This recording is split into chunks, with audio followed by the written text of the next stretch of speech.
అదృష్ట రత్నాలయం జ్యువెల్స్ అదృష్ట రత్నం అష్టైశ్వర్యాలకు మహానిలయం.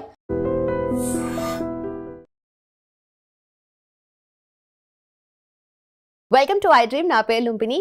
గ్లోబల్ అన్సర్టనిటీస్ అలాగే వరల్డ్ వైడ్గా ఎకనామిక్ ఫ్యాక్టర్స్ని దృష్టిలో పెట్టుకొని అండ్ దాంతోపాటు టారిఫ్ వార్ ఏదైతే జరుగుతుందో ఇవన్నిటిని దృష్టిలో పెట్టుకొని నెక్స్ట్ మనకు నిఫ్టీ లెవెల్స్ ఎలా ఉండబోతున్నాయి, అలాగే బ్యాంక్ నిఫ్టీ లెవెల్స్ ఎలా ఉండబోతున్నాయి డిస్కస్ చేద్దాం. ఈరోజు మనతో పాటు ఉన్నారు senior stock market trainer as చక్రవర్తి గారు మనతో పాటు ఉన్నారు. Let's talk to him. Hello sir. నమస్తే నమిని మేడం గారు. నమస్తే సార్. అదేవిధంగా మీకు మీ ఐ డ్రీమ్ ఛానల్కి ధన్యవాదాలు చెప్పుకుంటూ మనం కార్యక్రమం ప్రారంభిద్దాం. లుంబిని మేడం గారు, ఫస్ట్ ఆఫ్ ఆల్ నేను ఒక విషయం చెప్పదలుచుకున్నాను. మార్కెట్ ఇంటర్నల్గా టెక్నికల్గా చాలా స్ట్రాంగ్గా ఉంది. మళ్ళా చెప్తున్నాను, మార్కెట్ ఇంటర్నల్గా టెక్నికల్గా చాలా స్ట్రాంగ్గా ఉంది మార్కెట్. అందువల్ల యాక్చువల్గా ఇప్పుడు మార్కెట్ ఈ పోయిన వారం పట్టానికి మెయిన్ రీజను కారణం ఏంటంటే ఈ global cues, uncertainty, geographic tensions, వీటి వల్ల మార్కెట్లు కరెక్ట్ అయినాయి.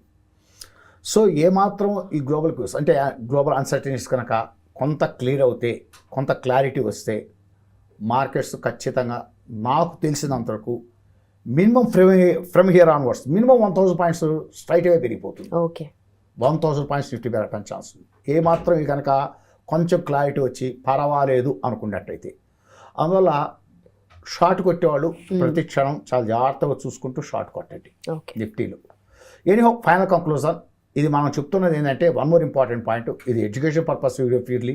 మనం నిజ జీవితంలో వెళ్ళి ఎవరిని షార్ట్ కొట్టమని కానీ లాంగ్ వెళ్ళమని కానీ మనం ఈ వీడియో ద్వారా మనం రికమెండ్ చేయట్లేదు.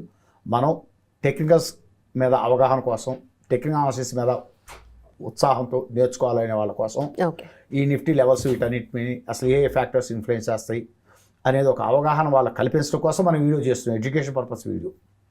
ఫస్ట్ ఆఫ్ ఆల్ నిఫ్టీని ఇవాళ మనం ఇప్పుడు రికార్డ్ చేస్తుంది జనవరి 10వ తారీఖు మార్నింగ్ రికార్డ్ చేస్తున్నాం.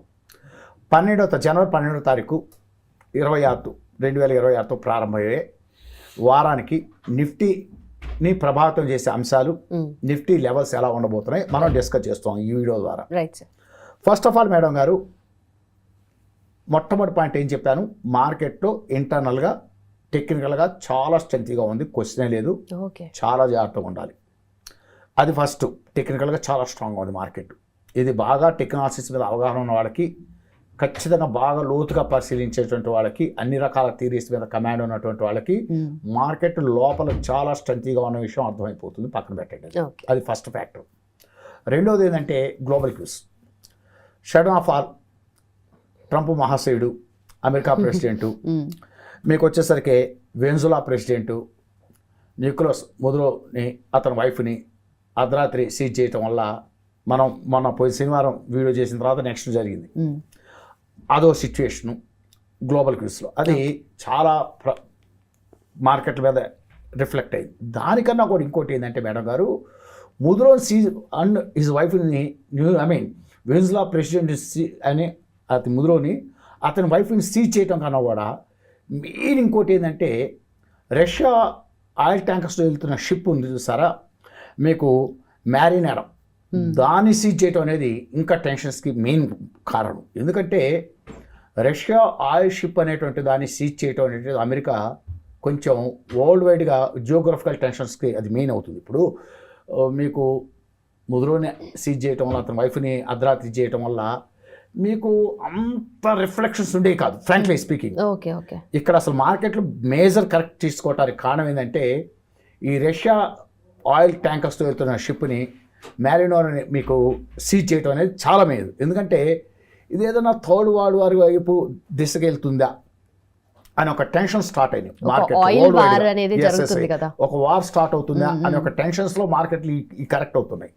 అందువల్ల కాస్త ఏదన్నా ఈ కనుక సర్దుకుంటే మటుకు మార్కెట్లో మంచి ర్యాలీ ఉంటుంది, నో డౌట్. అందువల్ల లాంగ్ టర్మ్ బేసిస్లో వెళ్ళేవాళ్ళు కొంచెం వరల్డ్ జియోగ్రఫికల్ టెన్షన్స్ జాగ్రత్తగా గమనించుకుంటూ, పర్వాలేదు ఇవి కొంత లైన్లో పడుతున్నాయి, ఇంత పెద్ద వరల్డ్ వార్ వచ్చే కండిషన్స్ లేవు అనుకుంటే మటుకు ధైర్యంగా లాంగ్ టర్మ్ పొజిషన్ తీసుకునేటువంటి వాళ్ళు తీసుకోవచ్చు మేడం గారు, నో డౌట్. దాంట్లో అంత డౌటే లేదు. తర్వాత ఇంకోటి అతి ముఖ్యమైనది ఏంటంటే, రష్యానే కాదు, నీకు చైనా కూడా బాగానే ఇరుక్కుంది. చైనా కూడా వెజ్లాలో 9 lakh crores ఇన్వెస్ట్ చేసింది ఇండియన్ కరెన్సీలో చూసుకుంటే. ఓకే. మరి చైనా ఏం మాట్లాడట్లే. రష్యా కూడా ఆల్రెడీ ఉక్రెయిన్ సమస్యలు ఉక్కిరి అవుతుంది.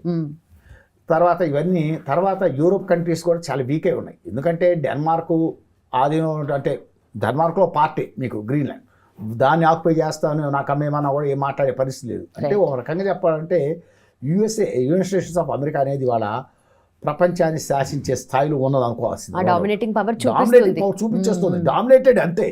ఇవాళ ఎవరు మాట్లాడే పరిస్థితి, ఎవరైనా ఎంతవరకు ఖండించగలిగాడు? ఇండియా ఏం ఖండించింది?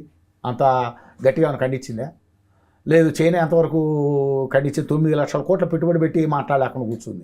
మన ఇన్వెస్ట్మెంట్ కూడా ఉన్నప్పటికీ కూడా 9,000 crores. Just investor very small amount. ONGC invested just 9,000 crores only పెట్టి అమౌంట్. దాని గురించి మనం అంత భావించలేదు. కంపేర్ టు చైనా చూసుకుంటే వాళ్ళు 9 లక్షల కోట్లు ఎక్కడ, మనం 9,000 కోట్లు ఎక్కడ.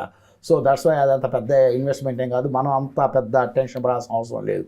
మన ఇన్వెస్ట్మెంట్లు అంత భారీగా ఏం లేవు. అయితే ముఖ్యమైన విషయం ఏంటంటే ఈ వరల్డ్ జియోగ్రఫికల్ టెన్షన్స్ అనేవి ఎటు మలుపు తిరుగుతాయి. వరల్డ్ వార్ వైపు ఏమైనా అంటే నాకు తెలిసినంతవరకు అయితే ఇవాళ అమెరికాని మీదకి వ్యతిరేకంగా పోరాటం చేసే శక్తి ఎవ్వరికీ లేదు.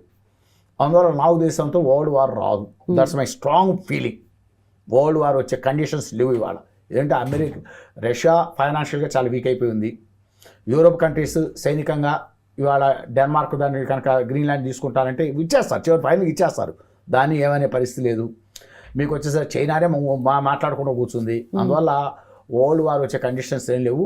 కొంచెం ఇవి సర్దుబాటు అయ్యే టైంకి మీరు ఆటోమేటిక్గా నిఫ్టీ చాలా పాజిటివ్గానే రియాక్ట్ అవడానికి అవకాశం. ఇంకోటి వన్ మోర్ ఇంపార్టెంట్ పాయింట్ ఏంటంటే మేడం గారు, థర్డ్ పాయింట్ చాలా ముఖ్యమైన పాయింట్ ఏంటంటే డిఐఎస్ కంటిన్యూస్ బై చేస్తూనే ఉన్నారు. ఇంత టెన్షన్ వాతావరణంలో కూడా 15,700 నెట్ బయర్స్. నీకు ఎఫ్ఐఎస్ అమ్మారేమో కానీ net sellers, FIs are net sellers 8,880 crores net sellers. But DSR net buyers 15,700 crores. అంటే వీళ్ళు సెక్టార్స్ షిఫ్ట్ అవుతున్నారు. కొన్ని సెక్టార్స్ నుంచి బయటకు వెళ్ళిపోతూ కొన్ని సెక్టార్స్ని పికప్ చేస్తున్నారు. అందువల్ల ఇక్కడ సర్దుబాట్లు జరుగుతున్నాయి. ఈ లిటిల్ బిట్ కరెక్షన్స్ సర్దుబాట్లు జరుగుతున్నాయి. అంటే సెక్టార్ టు సెక్టార్, ఈ సెక్టార్ను వదిలేసి ఇంకో సెక్టార్లోకి వెళ్ళడం అట్లా జరుగుతుంది. మ్యూచువల్ ఫండ్స్ కూడా. అందువల్ల మీకు మేజర్ కరెక్షన్స్ ఇండియన్ స్టాక్ మార్కెట్లో వస్తాయని నేను ఊహించట్లేదు. ఇది ఒకటి. ఎందుకంటే డిఐఎస్ కంటిన్యూస్ నెట్ బయింగ్లో ఉన్నారు, ఎఫ్ఐఎస్ డామినేటింగ్ నెట్ బయింగ్లో ఉన్నారు. ఇది మూడో పాయింట్. నాలుగో పాయింట్ అత్యంత ముఖ్యమైన పాయింట్ ఇంకోటి ఏంటంటే అండి, Q3 రిజల్ట్స్ రాబోతున్నాయి. మీకు 12వ తారీఖు TCS, 14వ తారీఖు ఇన్ఫోసిస్ నుంచి స్టార్ట్ అవుతున్నాయి. సో అదొకటి. Q3 కూడా కొంత పాజిటివ్గానే ఉంటాయి, అంత నెగిటివ్గా ఉంటాయి నేను అనుకోవట్లేదు. ఒకవేళ లిటిల్ బిట్ నెగిటివ్గా ఉన్నా కూడా ఇప్పుడున్న కండిషన్స్లో లిటిల్ బిట్ నెగిటివ్ కూడా కన్సిడర్ చేసేస్తారు. అది చాలా క్వైట్ న్యాచురల్ అనే ఫీలింగ్ వచ్చేస్తారు. And one more important point, మీకు యునైటెడ్ నేషన్స్ అర్థమైందా, UNO మీకు ఆటోమేటిక్గా ఇప్పుడు డిక్లేర్ చేసేసింది ఈ సంవత్సరం ఇంత టెన్షన్స్, ఇంత గందరగోళంలో, ఇంత ఎకానమీ బ్యాడ్ కండిషన్లో కూడా ఇండియన్ ఎకానమీ 2026 ఇయర్లో కూడా మీకు 6.6 జీడిపి గ్రోత్ రేట్స్ ఉండడానికి అవకాశం ఉంది. బలమైనగా గ్రోత్ రేట్స్ రికార్డ్ చేసే వరల్డ్లో ఇండియా ఒకటే అని చెప్తుంది. సో ఇన్ని ఫ్యాక్టర్స్ పాజిటివ్గా ఉన్నప్పుడు మీకు మేజర్ కరెక్షన్స్ ఎక్స్పెక్ట్ చేయదు. ఏ అన్ఫోర్సిన్ సర్కమ్స్టాన్స్ అసలు ఊహించకుండా ఏదైనా వరల్డ్ వార్ డిక్లేర్ అయ్యి ప్రపంచవ్యాప్తంగా ఏదైనా ఊహించని సంఘటనలు జరిగితే తప్పితే ఇండియన్ మార్కెట్లో కొలాప్స్ అయ్యే పరిస్థితి లేదు. That's my strong opinion. More than safe side. Because of అందుకనే నేను టెక్నికల్ చాలా పాజిటివ్ ఉందని చెప్పింది. ఇంటర్నల్గా టెక్నికల్గా మార్కెట్లో చాలా చాలా పాజిటివ్గా నేను చెప్పడానికి అదే మెయిన్ రీజన్. తర్వాత మీకు ఇంకోటి ట్రంప్ టారిఫ్ 500% వేసిన, ఇప్పుడు 50% వేసాడు, ఆల్రెడీ 50% వస్తుంది. ఇంకొక 25% వేస్తే ఆ తర్వాత వేసిన ఉపయోగం ఏం లేదు. నువ్వు 500 వేసుకో, 1,000 వేసుకో. ఆల్రెడీ జరిగిన డ్యామేజ్ ఏదో జరగాల్సినంత ఆల్మోస్ట్ కొంత జరిగిపోయింది. ఇక్కడి నుంచి ఎంత వేసినా కూడా అంత దానివల్ల అంత రిఫ్లెక్షన్ మనం ఇండియన్ మార్కెట్స్ కూడా ఆటోమేటిక్గా ఇండియన్ మీకు ఇండస్ట్రీస్లు కూడా వేరే వేరే దేశాలకి చూసుకుంటున్నారు. అందువల్ల దానివల్ల అంత ట్రంప్ టారిఫ్ ఫియర్స్ కూడా ఒక రేంజ్లో ఉంటాయి కానీ ఒక రేంజ్ దాటి ఉండవు. అది కూడా చెప్తున్నాను. అందువల్ల మార్కెట్లు అనేటువంటివి ఏదైనా మంచి గట్టిగా ఏదైనా మంచి కరెక్ట్ అవుతుంటే పొజిషన్ తీసుకోవడానికే పరిశీలించవచ్చు. జనరల్గా common man, long term investors అనేటువంటి వాళ్ళు అది పక్కన పెట్టండి.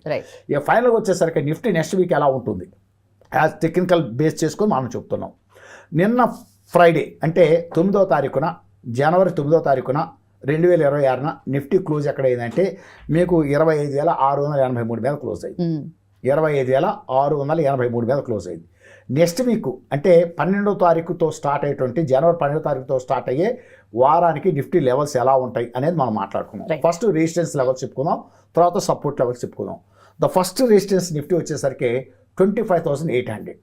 25,800 దగ్గర కొంత ఆగటానికి ఛాన్స్ ఉంది.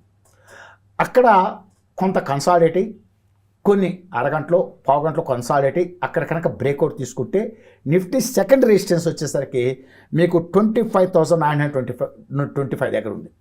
వన్ సెకండ్ R2 రెసిస్టెన్స్ 2 అంటాం, 25,925 దగ్గర ఉంది. అక్కడ కూడా స్టెబిలైజ్ అయ్యి అక్కడ కనుక క్రాస్ అవుతే, అక్కడ సపోర్ట్ తీసుకొని క్రాస్ అవుతే నెక్స్ట్ రెసిస్టెన్స్ 3 R3 వచ్చేసరికి 26,025 దగ్గర ఉంది. 26,025 అనేది మంచి రెసిస్టెన్స్. దీని తర్వాత ఇంకో ఫైనల్ రెసిస్టెన్స్ వచ్చేసరికి ఇది దాటం కొంచెం కష్టమే.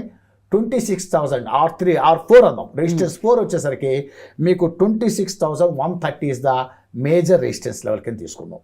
అంటే ఇప్పుడు మనం వచ్చేసరికి రెసిస్టెన్స్ లెవెల్స్ వచ్చేసరికి R1 మీకు 25,800 అను, రెసిస్టెన్స్ 2 వచ్చేసరికి 25,925 అను, R3 వచ్చేసరికి రెసిస్టెన్స్ 3 వచ్చేసరికి 26,025 అను, R4 వచ్చేసరికి రెసిస్టెన్స్ 4 వచ్చేసరికి 26,130 చెప్పుకున్నాం. So these are the levels of the Nifty R1, R2, R3, R4. అదే కిందకు వస్తే పడేటప్పుడు సపోర్ట్స్ ఎలా ఉంటాయి అనేది మనం ఊహిస్తాం. సపోర్ట్లు వచ్చేసరికి ఫస్ట్ సపోర్ట్ వచ్చేసరికి 25,480 ఇస్ ద ఫస్ట్ సపోర్ట్. నిఫ్టీకి ఫస్ట్ సపోర్ట్ వచ్చేసరికి 25,480 ఉంటుంది. అక్కడ స్టెబిలైజ్ అవ్వాలి. అక్కడ కనుక ఏదైనా బ్రేక్ డౌన్ కొడితే నెక్స్ట్ సపోర్ట్ వచ్చేసరికి 25,375 దగ్గర ఉంటుంది. ఒకవేళ అక్కడ కూడా స్టెబిలైజ్ అవ్వలేక కిందకు వస్తే S3 అంటాం. S3 వచ్చేసరికి ఒక జోన్ చెప్తున్నాం, అక్కడ ఖచ్చితంగా మార్కెట్ అయిపోతుంది. ఖచ్చితంగా నిఫ్టీ అవుతుంది అక్కడ మటుకు. చాలా అక్కడ ఆ సపోర్ట్ కట్ అవ్వటం అంత తేలికైన కాదు. S3 వచ్చేసరికి ఒక జోన్ లాగా చెప్తున్నాను, అది 25,200 to 25,170 అనుకోండి. ఈ మధ్యలో మటుకు లేదా 150 అనుకోండి, 25,150 మధ్యలో మటుకు నిఫ్టీ స్ట్రాంగ్గా ఆగుతుంది అక్కడ. మళ్ళీ వన్స్ అగైన్ S3 అనేది చాలా స్ట్రాంగ్ సపోర్ట్ నిఫ్టీకి. 25,200 to 25,150 మధ్య మటుకు స్ట్రాంగ్గా నిఫ్టీ ఆగుతుంది నెక్స్ట్ వీక్. ఏది అయినా సరే నిఫ్టీ టెక్నికల్గా మటుకు ఏమాత్రం ఏదైనా పాజిటివ్ న్యూస్ వస్తే టక్కుమని బౌన్స్ అవడానికి ఛాన్సెస్ ఉన్నాయి. టెక్నికల్ చాలా స్ట్రాంగ్గా ఉంది నిఫ్టీ. అందువల్ల షార్ట్ కొట్టేవాళ్ళు చాలా జాగ్రత్త. వరల్డ్ క్యూస్ అంటే మీకు జియోగ్రఫికల్ టెన్షన్స్ చాలా జాగ్రత్తగా బేరీజు వేసుకుంటూ షార్ట్ కానీ లాంగ్ కానీ వెళ్ళేటువంటి వాళ్ళు చూసుకోండి. ఏదో మనం మళ్ళీ ఇంకోటి చెప్తుంది అంటే ఇది టెక్నాలజీస్ నేర్చుకునేటువంటి వాళ్ళ కోసమే మనం వీడియో చేయడం జరుగుతుంది. ఓకేనా, clear cut. Okay, anyhow thank you madam garu to given this opportunity you and your I dream channel. Thank you madam garu. Thank you so much. Thank you.